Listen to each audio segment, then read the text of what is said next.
Hey everybody, it's Seano McFarland. Welcome to the Seano Show. I'm your host, Seano McFarland. My guest today is my good buddy, Gerald Rodriguez, aka Rico. Now Rico has got a great story and I'm excited to share it with you. Rico is an ex-con, ex-gang member who found sobriety here at Shell in a place that used to rob this place. We're gonna get into that story, okay? We're gonna talk about how do you not go back to the gang life? We're gonna talk about that. The devastating loss of his twin brother, forgiving sexual abuse and trauma, okay? And the power of family and healing and why sobriety is so impactful in his life right now. It's gonna be an incredible episode. I'm very excited to share this with you. Thanks for joining us. How did a guy who has been in gangs since he was 12, who spent his life in prison, how in the fuck did you change? What happened? He was shot in the throat and the head. I was shot in the face and in the back. He died instantly. Then you read the letter to me. Yeah, I kind of sobbed the letter to you. I just saw you as a fellow brother sufferer. Nothing's gonna break me. Brother, you have a very interesting history in this building. Yes. So a lot of people don't know, before it was Shell, for many, many years, it was Zamora Brothers. It was a very famous Mexican, deli. This was the Zamora Brothers meat market. Yeah. And it was one of my pit stops to make some easy money. They used to have their display out here with all their meat and stuff. I used to come around through the back, break into the place and load up my, one of those Rubbermaid trash cans, and load it up and take it to the neighborhood and start peddling it. Well, there you go. You're like a modern day Robin Hood. Yeah. And if you remember, when I got to know you a little bit, I said, how's it feel to come through the front door? Yeah, that was a whole different experience. Experience. Never been through the front door. It was always, late at night, through the back, in and out. I think we should probably start at the beginning of our relationship. And our beloved Bobby Luna brought you into the room, brought you here. Right. Let's talk about what was happening before then. Just had gotten released from prison, like for the 100th time. Bobby had called me, and I was actually contemplating of going to the person that stays in the back house that we rent to. I was actually looking to see if he was there because I was going to cop some dope from him. And Bobby called. So when he called me and he asked me, hey, what are you doing? I responded like I was doing nothing. So, I didn't want to tell him exactly what was on my mind, but I told him what I was doing, doing nothing. And he says, hey, would you like to go to a meeting?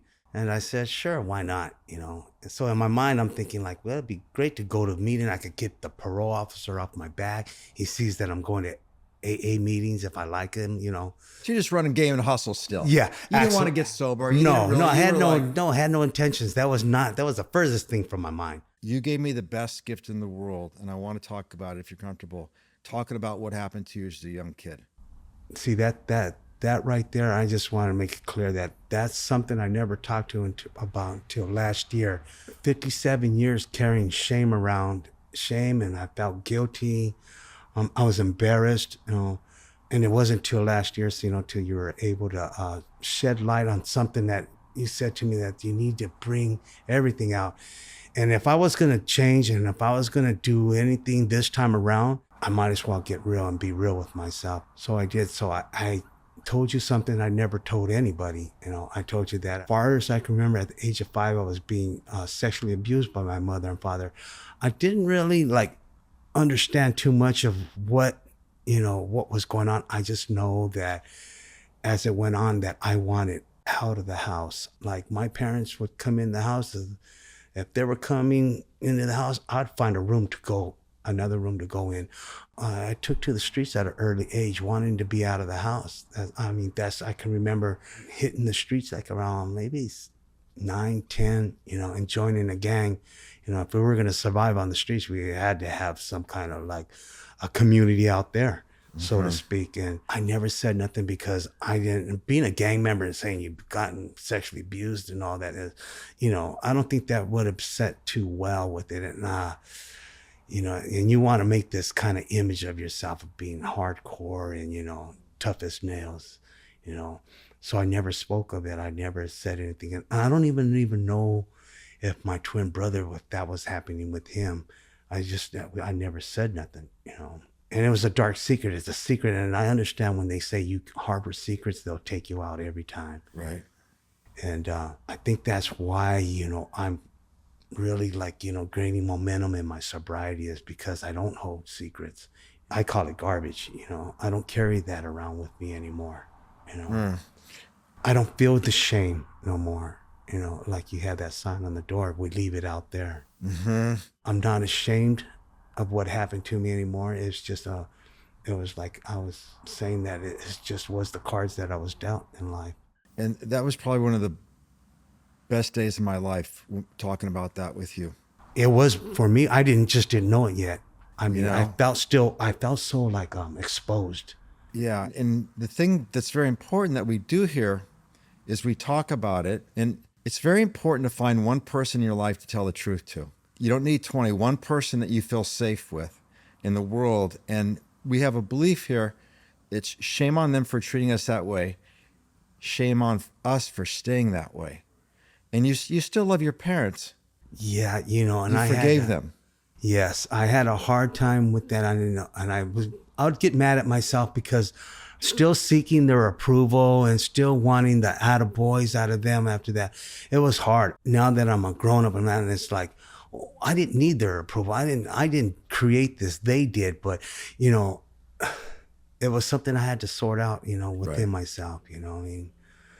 But I'm at peace with myself. I'm at peace with my parents now, even though they're not around and stuff, But, and I wake up and I know tomorrow is going to be a better day than yesterday. And you being so honest and vulnerable right now is going to help a lot of people tell the truth, brother. And I thank you for that. What really made you join a gang? Being out there at a young age, exposed. And you know what? It's a sense of being like part of. I wasn't getting that at home. You know how you think of home as like safe haven? It was the opposite for me. I had to be out of there, what was taking place, I didn't want to be at home. And then joining a gang and, being a bunch of guys, your age and stuff, and running the streets, it made me feel like at home. I felt that, like this is it. And I worked hard. I worked hard at being a gang member, doing everything, that was asked of me, or, going beyond the call. It was important for you to get the respect of the older gang members? Yes. They became essentially your fathers and uncles, and right? When you do out there on the streets and stuff, you're like, okay, he's not one to be messed with, Right. Because it's like anybody else. You'll be taken advantage. You'll seen as that. But they called me like a knucklehead because I wouldn't listen to nobody. Mm-hmm. But they didn't. I don't know if I had things going on inside me that was like beyond, just the gang. It went way deeper than that. It was the sexual abuse, on my brother dying and stuff. I had things going on, and my thinking was not logical. I want to talk about the work you did around your brother. Oh, wow. Can you give us a little backstory about your history with your brother and what happened, please? The summer of '81, my twin brother, Gerald Rodriguez, we were coming from a party from Lenox. It must have been around close to midnight, or maybe just a little bit after. We went to the neighborhood park to wait for the rest of our friends to meet there. And as we were waiting, we were the first one to arrive at the park. A car came by and opened fire on us, killing my twin brother instantly. He was shot in the throat and the head. I was shot in the face and in the back. He died instantly. Of course, I didn't know it at that moment, but later I found out when I was in the hospital, because the bullets that hit me had punctured my lungs, cracked a couple of ribs. So I was in the bullets that hit me in the face, I was messed up pretty bad. So people led me to believe that he was still alive and that he was okay. I think they did it more or less so that I probably wouldn't worry or recuperate a little bit in a good way. But he died instantly at the scene. And what went through you, buddy, when you realized he was no longer here? Being a twin, I don't know if you can probably relate to this, but it's like part of me died too. When I buried my brother, I buried half of me, and it's still hard for me to talk about it because it still hurts. I mean, it probably always will hurt, but it was something that I couldn't cope with. At 15, what did I know? 14, 15 years old, I didn't know. There was resources, but I refused it. You know, it wouldn't look good being a gang member, you know what I mean? Getting psychological help and stuff like that. No way, you know.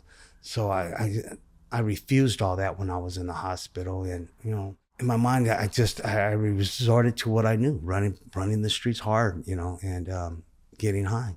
And that created a fire inside you, didn't it? A resentment. Towards everything. I had, you know, again, I would say at 15, you know, you don't think things out. And I did a lot of things that I'm ashamed of and, you know, that I'm not proud of, but I was the way I was dealing with it. I had to let off my steam. I was a 15-year-old with, you know, on fire. I was a time bomb ticking. Let's talk about the work that we did here to release you from that and to have a different kind of relationship with your brother. It sounded simple when you had told me, okay, you're going to have to write a letter to your twin brother and letting him know about everything, how you feel and what's going on with you. And that, I don't know, I cried and I cried some more. I'd get a line down and cry some more. It was like bringing up old feelings that I've worked so hard all my life to push down, and then bringing them up again. It was really hard. I kind of caught me off guard. I didn't expect that. You know, I didn't think that was part of sobriety before me, but you know, you were not willing to do it. I had to push you. Yeah, it was like, it didn't make sense to me. Why would I want to bring up something that I pushed so hard all my life down? But honestly, I was saying it's the best thing in my life that's ever happened, you know?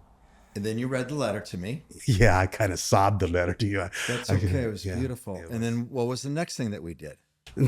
When you thought I thought it was all over, and then I thought that I went to the over with me, buddy. It's never ending. I thought that too was I had to get in my brother's shoes and write a letter to myself. You know what I mean? And that was probably even more disappointing because I had to write the things that I was doing and the way from his view, and I know he would never have wanted me to be that way or to be hurting that much, and you know, to have my life flipped over and be a different person who I really wasn't, you know, because I always felt that I had some decency in me, but you know, with those things that happened to me, I forgot about the decency in me. You know, I thought about the person who I was becoming a bitter, angry person. And then writing that letter from him, he would never want me to go through all that. Tell everybody what he wrote back to you, Rico.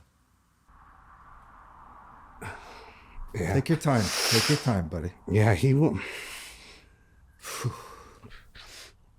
Yeah, the things that I was doing, he would never have wanted me to inflict the pain that I was doing to other people, and being that person that, you know, was a cold, heartless person. He didn't, I know he wouldn't want me to do that. And so writing that and realizing it, and I just realized that what I was doing to other people and how cold-hearted I was becoming, you know. And today I really, really carry that with me. I don't have to be that person, you know. And he told you that he loved you. Yeah, and that he loved me. And I know he loves me because I never stopped loving him, even though he's not, you know, physically here, but he's in my heart and in my mind, you know. And I love talking about him with people that remember him and stuff. And I just love talking to him because I don't want to ever think that he's forgotten, because he's not. How old were you when you first experimented with drugs and alcohol? I would have to say at the age of maybe 8. See, my dad was a real heavy alcoholic. He used to leave his beer bottles and his bottles laying around. And so it was me and my twin, Harold, you know, our job was to pick up all his bottles and take them out to the trash, you know. And there was some of those bottles weren't empty, but we made sure they were empty at the that's what we did do. And that's where my drinking started, you know. And it just progressed. And then it started, like, you know, from drinking it went to the drugs, you know. And that's what, you know, you're out there and hanging on the streets. How long would you say the progression lasted? Before it was fun, it was great, get hang out at the beach, get high, fuck off, till it became a habit and you had to have it and was running your life. Do you remember? Yeah, I do kind of remember, like maybe in my early 20s when I started noticing, okay, this is an addiction. But yet then I'm still trying to deal with what's going on inside me. But, and that was the solution. Covering up, doing the drugs. And I used to think that it would go away. It did go away, but it was only temporary. Mm-hmm. So you graduated to some very serious hallucinogenic drugs, and were you doing PCPs? Oh, absolutely. That's right. The night that I got shot and my twin brother got killed. I was on PCP. Yeah, and I think you've been shot how many times?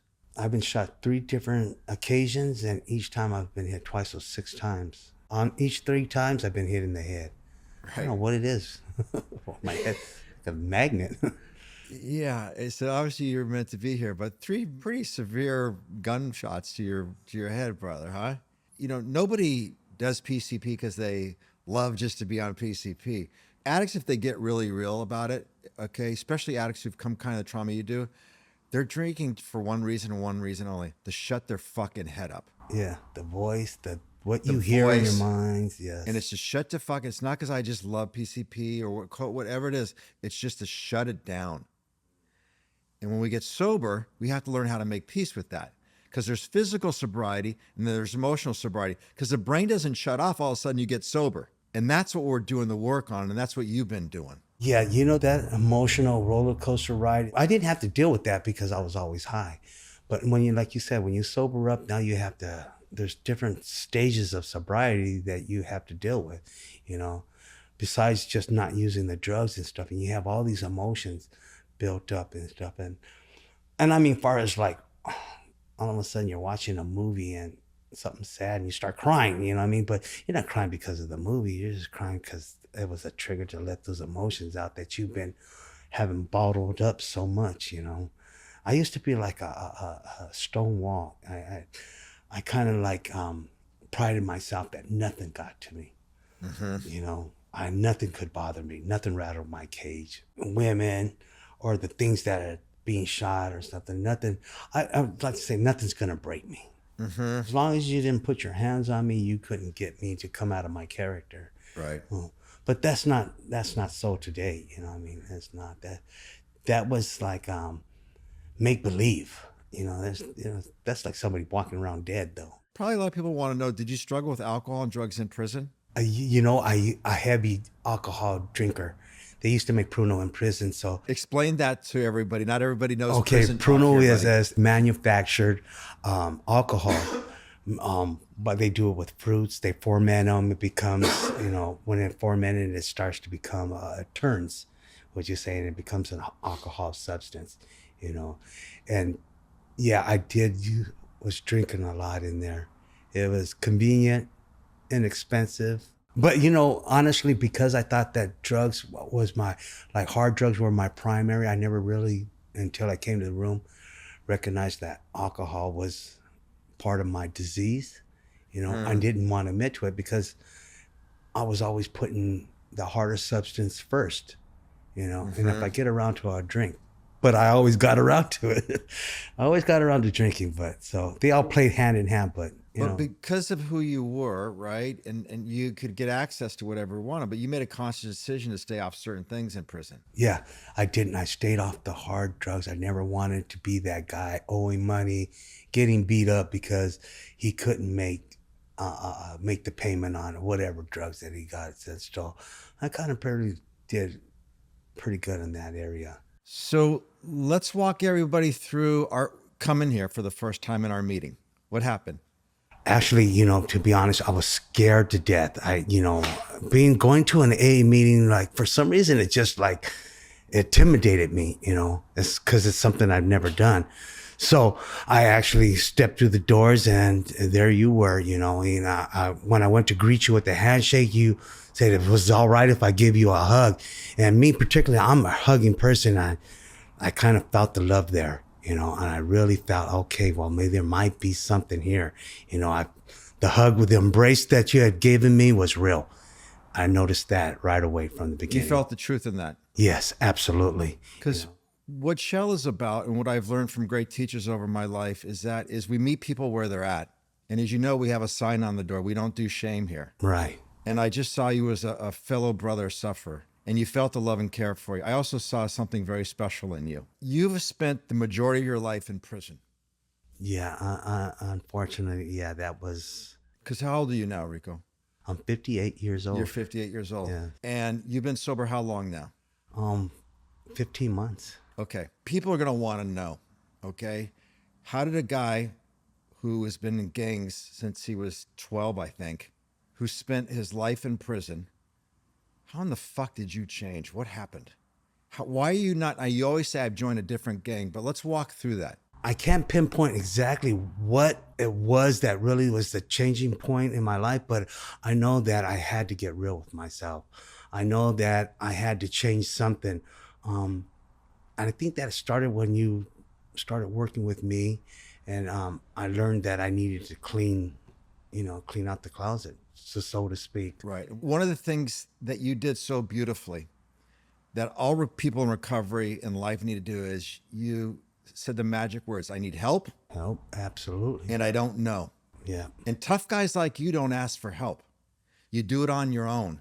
So what made you vulnerable enough to say, I'm fucking scared, I need help? I was tired.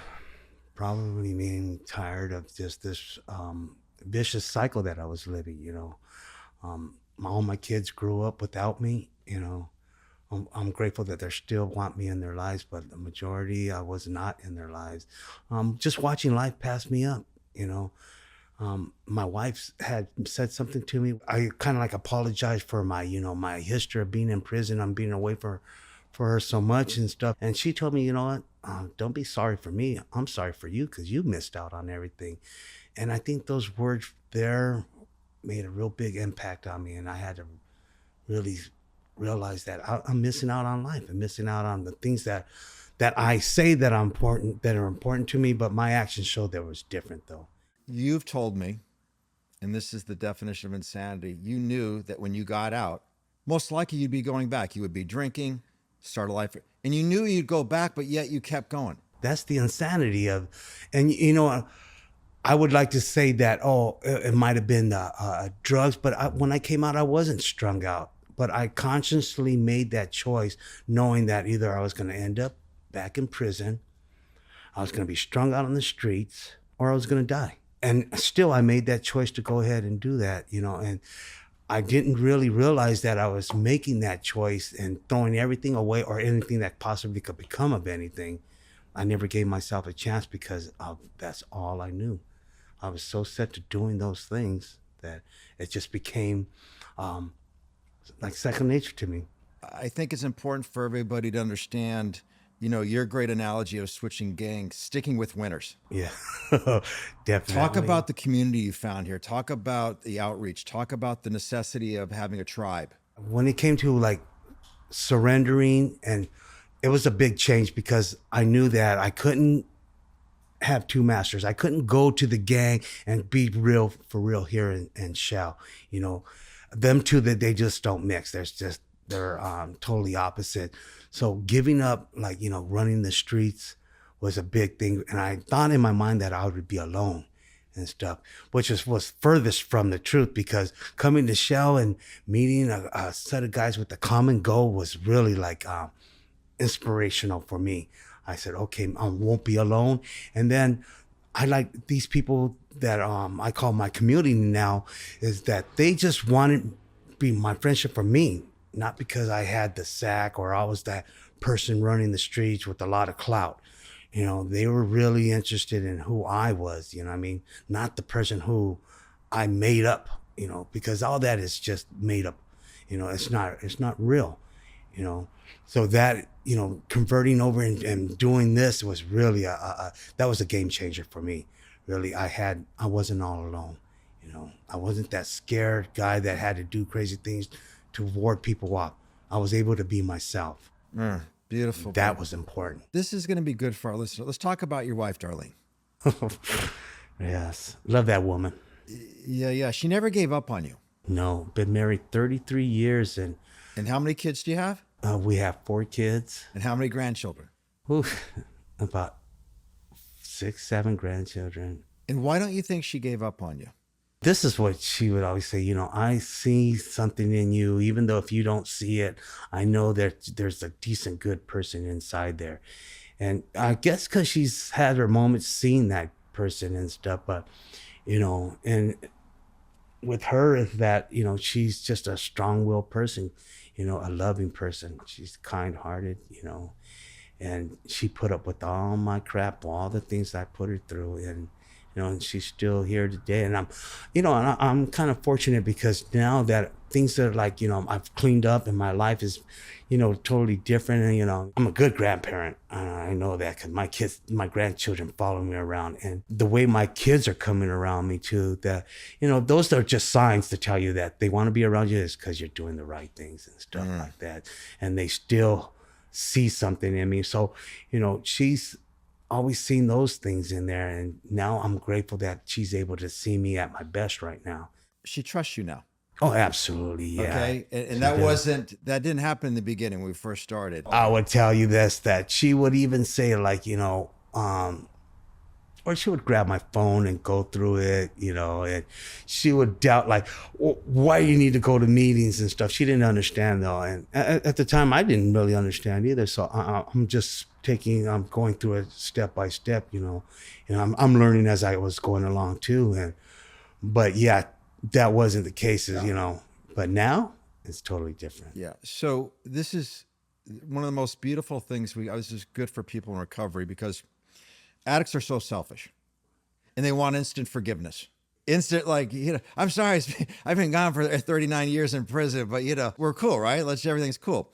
And I remember one time, maybe about 3 months of sobriety, and she was on something about you and you were all pissed off. And I said, brother, what do you expect? I mean, because what we do and what's important, the guys that wake up and make things right, I say, put on the bulletproof jackets, take the fucking hits, be a man, and your living amends is just to do the right thing and let trust happen. Okay? Living amends, take the hits. Okay? And you guys have something really special. And she's my hero. The moms are my heroes. She took care of your kids. She still visited you in prison. She still sent the Christmas cards, okay? And she provided for your family. And that's a hero in my mind. Yeah, it took me to humble myself into because when I did come out, it was like, I'm thinking like, well, I've been absent now. It's like me time, but I didn't realize that, that I had all these years that I've had her life on hold and, all the packages and the money she was sent and all her, extending herself as much as she could to me and helping me. And like you said, it's, the addict, they have a different way of thinking, honestly, because, I think of myself as pretty selfish and greedy, inconsiderate. I'm still having struggles with it, but I'm coming around though. Yeah, yes, you are. Talk to everybody about the first time your son came to you and asked you for help and guidance as his father, really.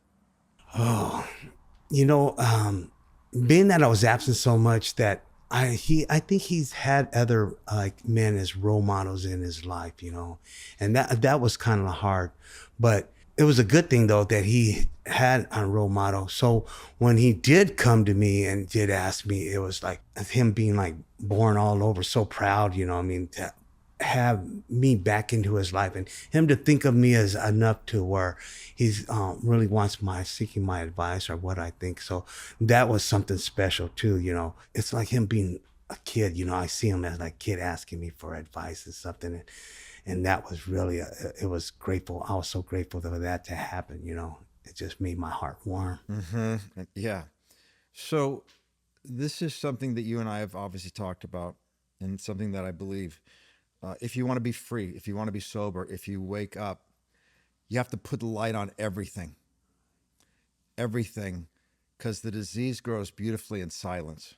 Yeah, and that's the only reason why, because you had said something to me like, you imagine how many people that we could help. And that right there, it just stood out. Because I thought of just speaking about it, it doesn't, like even my story, it doesn't go beyond something I dealt with. I didn't think about like a lot of people say, you're going to help people out, with your story, what you have to share with people is you're going to reach people. And I'm just barely waking up to that, and it's just barely coming in and manifesting in my mind. Maybe, okay. So when you told me that, I was on board with that. So I want to talk about something, how we concluded that session that day, our time together. And this is a tradition that started in 1987 when I was 22 years old and I had 6 months of sobriety. And there was a contract on my life, and the guys came out to kill me, and they waited, and they got nervous, and they shot my roommate. Thankfully, he survived, but I literally sprinted to the Scottsdale Valley Alano Club. And my sponsor, Jay, God bless him, who used to run the heroin trade in Lower East Side Manhattan, he's listening to me and calming down. He says, "Are you ready to do the third step?" And I said, "Yes." And the third step is what you and I did together when we held hands. We got on our knees right here, and we said that beautiful prayer together. And the prayer goes, "God, I offer myself to thee, to build with thee, and do it with me as thou wilt. Relieve me of the bondage of self, that I may better do thy will. Take away my difficulties, that victory over them may bear witness, those I'd help, thy love, thy way of life, may I do thy will always. Amen." And then a big smile came on your face. And I said, "I love you, Rico." And you said, "I love you too, Seano." Yes. Thank you for that, man. Thank you. I've always been a God-fearing person, even though my actions or something really didn't show it. But when you started praying with me, I said, that's right up my alley. I said, okay, I felt really comfortable. I've always felt that God's been present with me, but it's really really hard when you're trying to serve two masters. You're trying to be a gang member, doing dope and doing crimes and stuff like that, and then trying to believe in God at the same time. It's just like it's contradicting, and it's really confusing. So when you were saying that, I said, okay, this is good. And I always felt that he's there. It's just that I tend to not call upon him. It's in your heart now. Yes. Let's talk about that. Addiction, as we see it, is a spiritual malady. As everybody knows here, I'm big on a morning routine. We don't just kind of clumsily go through the day, right? Talk about your morning routine, what you got going on, how you're getting centered, what you're doing. My morning routine, if you think about it, it's really simple. Even before I step out of bed, I do my, we could call it a ritual, but I say my prayers, you know what I mean?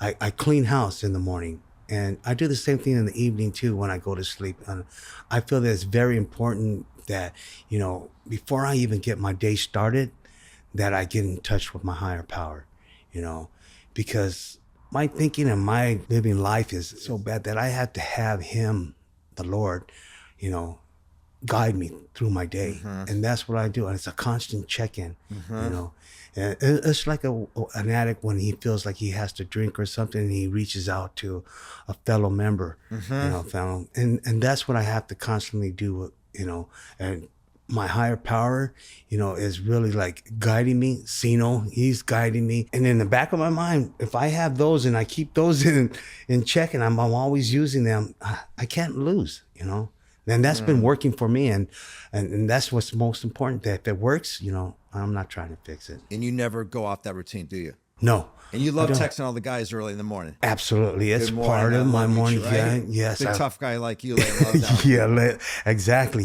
It's honest. It's just like if I see you and you walk past me and didn't say good morning to me, I would think something was wrong. You know what I mean? Something was wrong with you that you didn't you greet me, and so it's my way of greeting everybody in the morning and through another day. So this is interesting, and I want the listeners to hear this.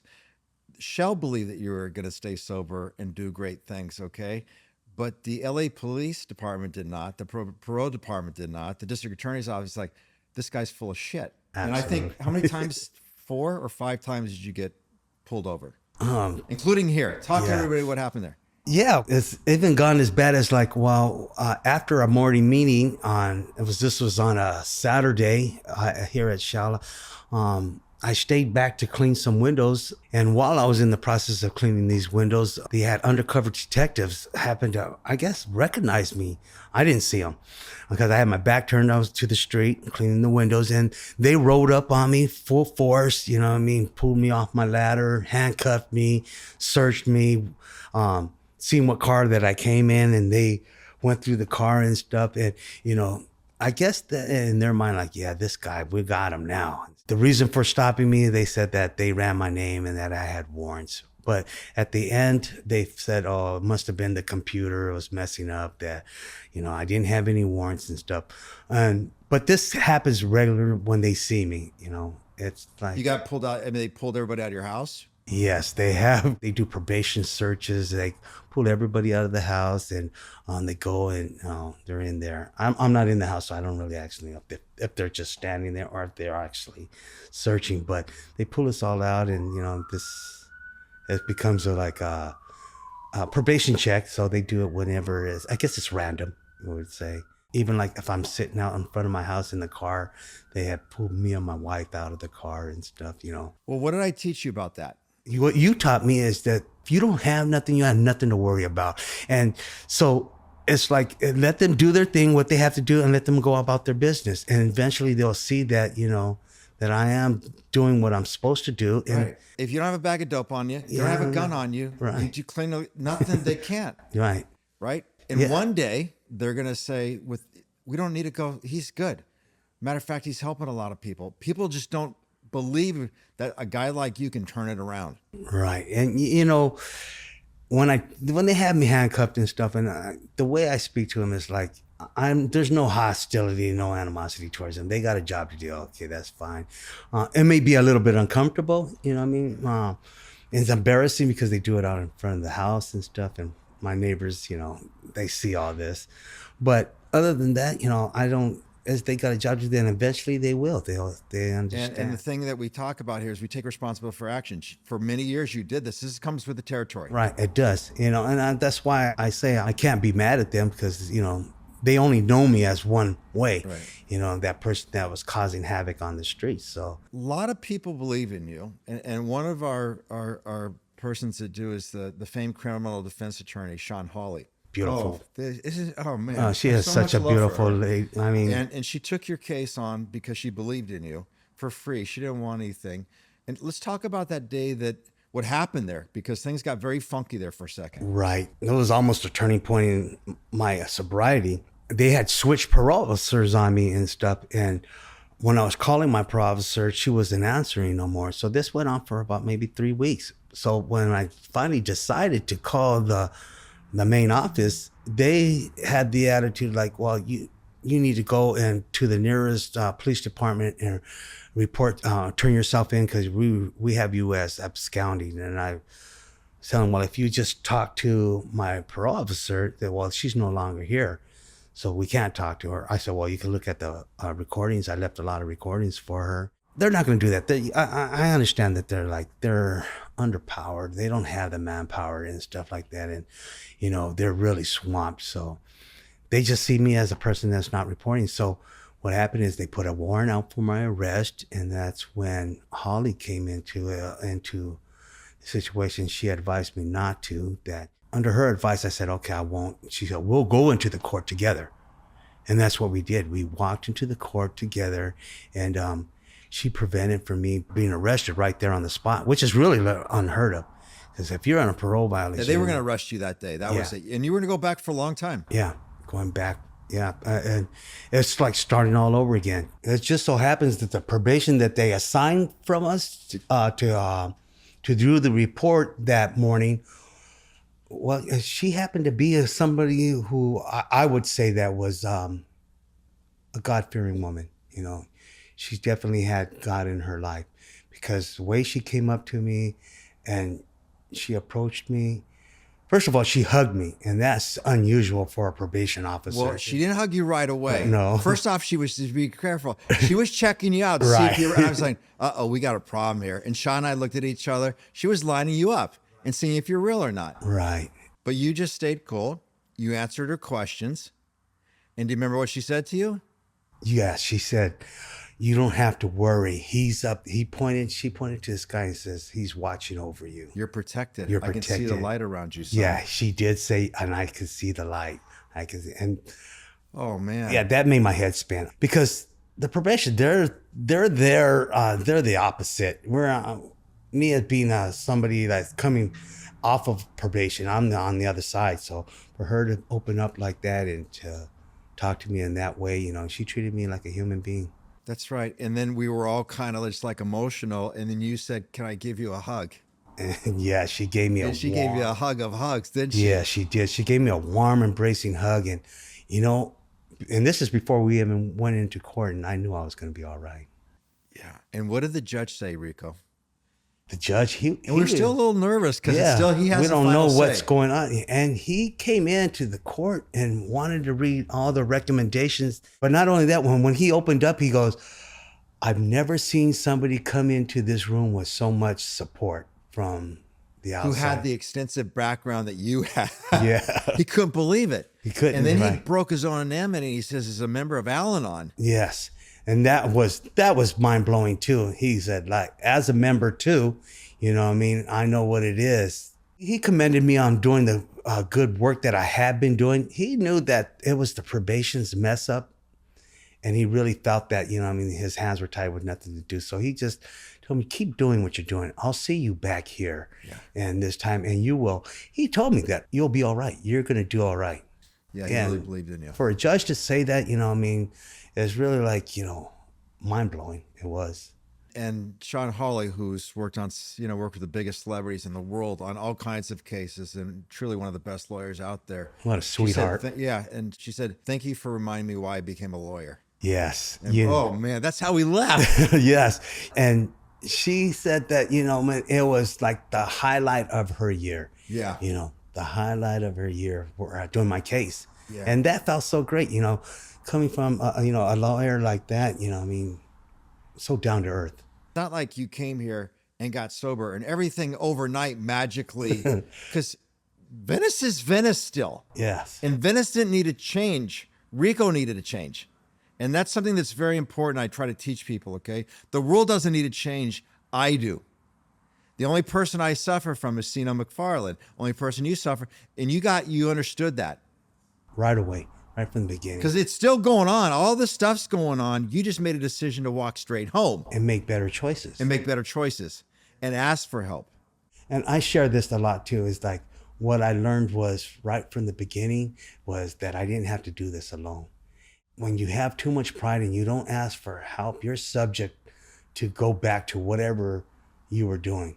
Early on in my sobriety, I learned that I didn't have to do this alone, and asking for help was just the greatest thing ever. Mm-hmm. You know, and it's been working, and it's still working to this day. I don't have all the answers, and I never will, but I can tell you that when I don't know something, I can just pick up the phone. Mm-hmm. And there's somebody out there in all of my community that may have the answer. Right. And you always ask for help. Always. You never hang on to it. No, never hang on to it. And just to be clear, it's just like, you know, there's a lot of characters that roam around here in Venice. Okay.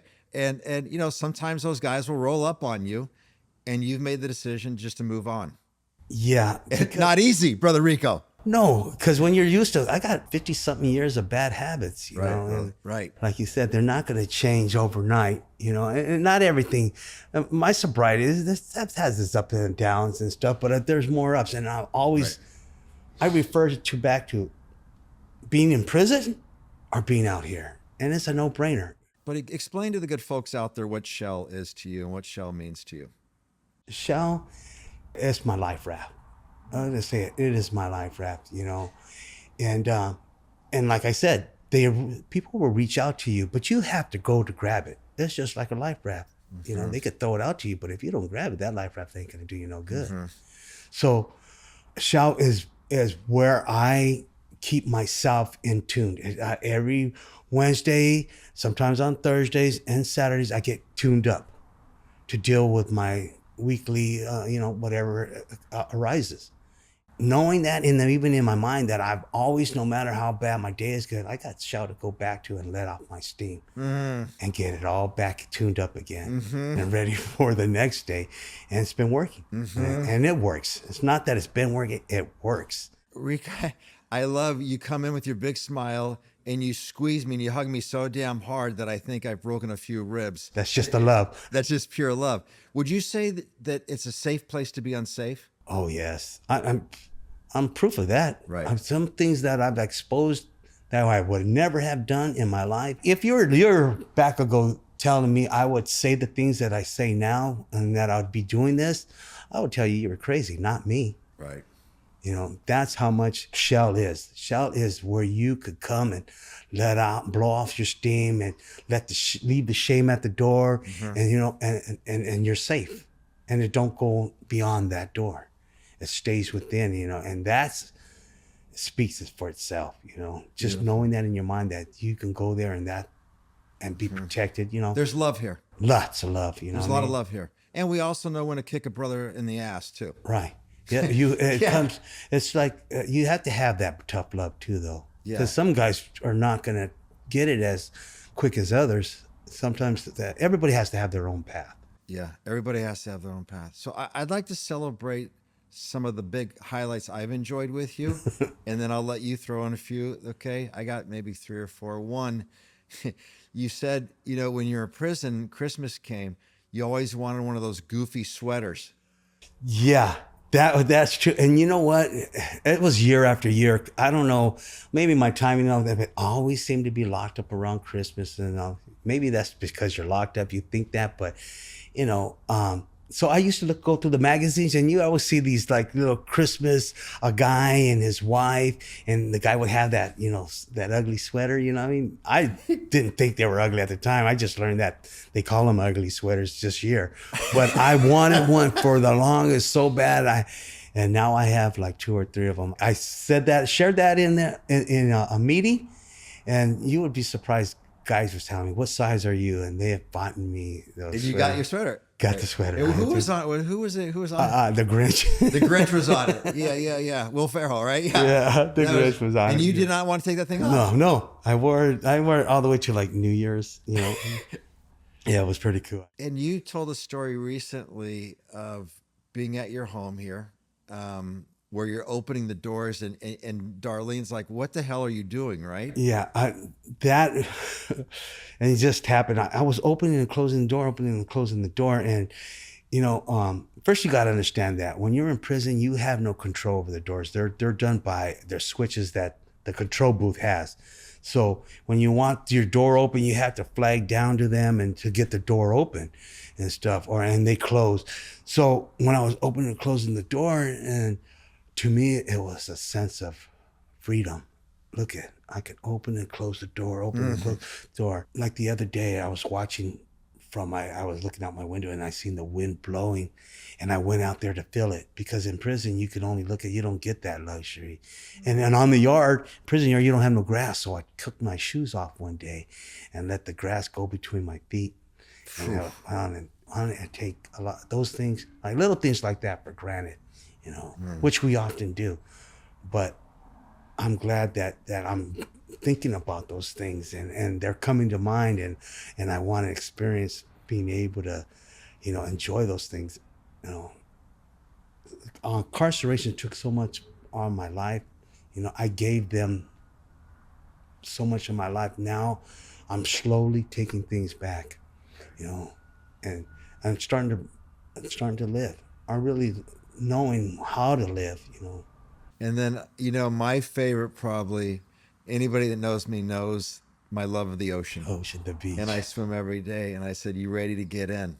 And I watched you get in for the first time. I forget how many years did you say it was?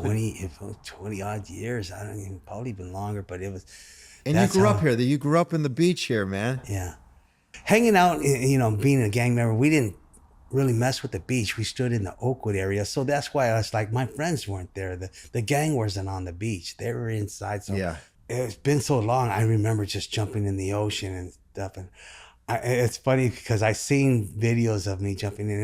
It was like if I was a little kid, but it felt like I was just like I was back in the days when the last time I was in the ocean. And you gave me the gift that I get to have with people sometimes when they do the work. Yeah. And they enjoy something, whether it's the grass on their feet or the doors opening. I see them return back to their child when they were safe in the world. Yeah. And I saw your little boy, and you were free, man. And that was beautiful, because that's why we're here to do the work. We're here to get back to our original settings before the world was scary and we had bad fingerprints on us. And that's the work we do here, man. But that was incredible. it's important. It's important to know that through all good struggles, there's going to be a payoff. But you have to put the work in order to reap the benefits of enjoying life. You know, unfortunately, we have this sickness in us, and it will never go away. But you know what? We can manage it if we do the work. Yeah. If we could jerk every day. You know. Right. If you don't, we'll be one of those persons that got clean and then forgot where they came from and forgot how to, you know, stay sober, and then they're back on the streets, and that's hard. It's hard to see somebody who you tend to grow very fond of, you know, and you kind of you love them as a brother, and then you hear that they went ahead and chose. I think that's a good thing to talk about. That's probably been your greatest struggle, actually. It is. Guys that you've been super close to, that the darkness overtook them. And how do you say that to people like that are, you know, they're with people that are struggling and they don't want to get? What's your advice to them? That's a whole different challenge. At first, you know, I really wanted like maybe to get mad and rip their head off. You know, why did you do that? You know what you're jeopardizing, and like I said, through AA, you learn not to shoot your wounded, you know, was one and stuff. And then you got to remember, it's not them, it's the addiction, it's the drugs that's got a hold of them. And I can relate to that because that was me, you know, and I'm not better than anybody. So, but you have to put the work in. If you're going to do anything and really progress and being sober, you have to put the work in it and don't stray away from it. Not one moment. Because that's all it takes. That one thought in your mind and you're back. We like to say the disease doesn't take a day off. We can't. We can, yeah. We can't take a day off. We can't. Yeah. Yeah. But it's hard to see some of our brothers that we've been close to that get taken out. And like you said beautifully, it's their path. We can't save anybody here. We just got to show the fuck up. Message, yeah. We can't save anybody here. No. And it's really hard because it's like having a family member, because that's what we are. As a community, we're a family and stuff. And it's like seeing your own brother, like, you know, self-destruct and stuff. You know, if your heart is big and you got decency in your heart, you don't want to see that, you know. Right. Not even for a stranger. I really believe that, you know, nobody really wants to see. Right. How did you make amends for the gang activity that you're ashamed of? That was a tough one. It's tricky because making amends and stuff, you have to feel it within yourself, and it has to be real. So I came to my higher power, as I understand him, and asked him for his forgiveness. So it really doesn't matter if anybody else chooses to forgive me of all my things.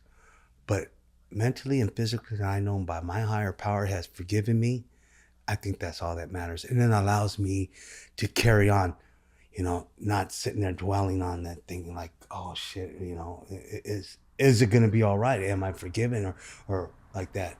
No, the important thing is that God's forgiven me. I would also say you're always on the front lines to help anybody. Absolutely. So your amends to is your community. I'm here for you. The amends to your family is you continue to show up every day. Yes. And you know that when you're doing the right thing, that becomes second nature, you know.